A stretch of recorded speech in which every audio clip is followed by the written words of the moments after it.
It was the holiday season on the island of Sodor, and while it meant Christmas was coming soon, it also signified the beginning of the closure for the Arlesdale Railway. Throughout the winter months, the railway would be closed for operations, during which maintenance on the railway and engines would be carried out. The Arlesdale engines were busy, helping with the last ballast orders and getting passenger rides.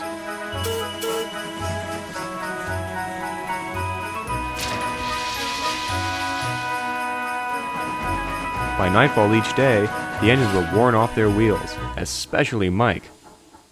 It's nice to be in my nice warm shed, he said gladly. I'd rather not go to work tomorrow. You're out of luck, Mike, replied Rex. You've got the first train tomorrow. What? That's Jock's job.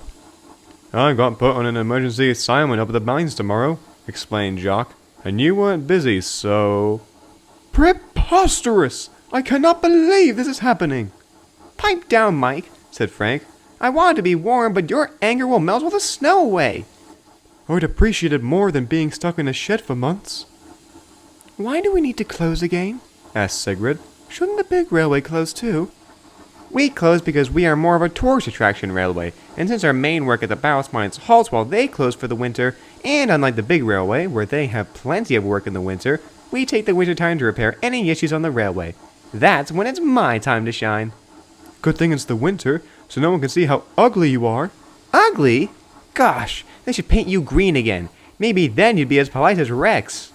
A noisy argument ensued, and the other engines groaned. They all soon went to sleep after watching the snow begin to fall. The next morning, Jock tried to wake up, but he couldn't. He didn't feel his fire start. He looked sleepily at the clock. It was 7:30. Oh, I'm supposed to be at the mines at 8. Where's my crew? Soon enough, all the engines awoke to hear voices outside of the shed. Maybe Frank's driver forgot how the lock on the door works again. Shut up, Mike. You can come in, said Bert. But there wasn't a reply, just more voices. Suddenly, the sound of shoveling began to be heard. Oh, it must be the sheds are blocked by the snow. But the noise is coming from the other side of the shed. I can't see anything. That could be because the windows are blocked by snow. The engines began to worry. Finally, a pound was heard, and they saw a shovel hitting the window. The crews were trying to dig the snow away from it. Yoo-hoo! In here! Hold on, Mike. Shoveling snow takes a while. Of course you of all engines would know. Be quiet. We should wait to see who it is. So they waited and waited. Engines, can you hear me? Finally came a voice. It's Mr. Duncan. What's going on? Why haven't you opened the door? That's because your shed has been engulfed by the snow. What? So we're stuck? For now, yes. You're all stuck in there. The engines all gasped. Don't worry, though. We're working on getting you out, though. Although it will take some time since we don't have the right equipment. However, the engines did begin to worry. I'm sorry, engines. I did not plan for this. But we will get you out. Don't worry. Railway staff, townsfolk, and even some other workmen all helped with shoveling the snow, but it was taking a while. The engines' worries continued. They seemed to work all day, until they heard the shovels stop. Mr. Duncan came to the window again. I'm sorry, engines, but without the right equipment for the job, you are going to be stuck in there for quite some time. Oh, no. I'm sorry, but I have asked the town if they can lend us some snow machines. Hopefully by tomorrow we can get you out. For now, we are leaving for the evening. Good night, engines. Sleep tight. The engines were very upset by the news. They all sat in a solemn silence for a while. At last, Rex broke the peace and quiet. I'm surprised no one else has asked this, but anyone know what day it is? He asked. The 23rd is the same day, replied Jock. If today is the 23rd, began Sigrid, then tomorrow is... Christmas Eve, finished Bert. Oh no, we won't be able to have our party. I'm sure they were working hard out there, Mike said, trying to play it cool.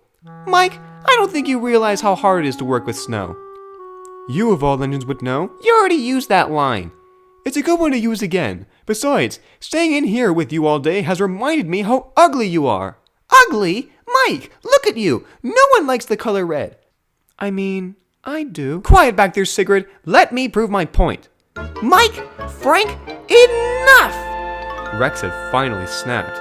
Ever since last night, you have done nothing but argue with each other over the smallest of things. We should be glad that we are all here together. I'm just saying he started it. No, Mike, you did. You didn't want to pull the first train, remember? Huh, I guess I did say that. Heh heh. And Frank, I understand you hate Mike, but for the sake of others, can you please put your differences aside? And why should I? Mike's been nothing but horrid to me. And same for Frank. Because it's Christmas. It's the one time of the year when we can all be kind to one another.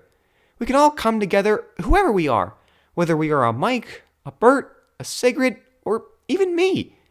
Christmas is a wonderful time of year, and even if we don't get out, we still are like a family of engines. We all have each other for the holidays, even if we don't get to have a party. The others smiled at this. So please, even if it is just for this Christmas, can we get along? Mike and Frank looked at each other.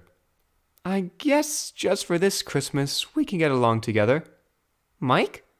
I think that's the first thing I have agreed on with Frank in a very long time. Excellent.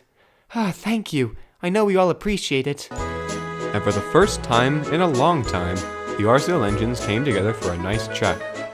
By next morning, they found the noises of shovels digging again. They all kept talking throughout the day. Mr. Duncan periodically checked through the windows, smiling seeing all the engines getting along. After a while, the engines heard a thump at the back door. Thump, thump it went, until finally the door opened and Mr. Duncan came in. My engines, I'm glad to see that you are all okay. Hooray, we're saved! About that. We couldn't get the snow removed in time for the party. The engines felt disappointed. However, I have some good news. The townsfolk and I have decided to move the party here into the shed. We hope that's good enough for you all. Well, better having it here than not at all. Excellent. I'll begin to make the arrangements. Soon enough, the party was in full swing. Everything usually from the party was in the sheds. The lights, the decorations, and even a Christmas tree stood in the corner of the shed. While it wasn't the Christmas they were expecting to have, the Arlesdale Railway engines were glad that they could celebrate anyways, as one friendly family.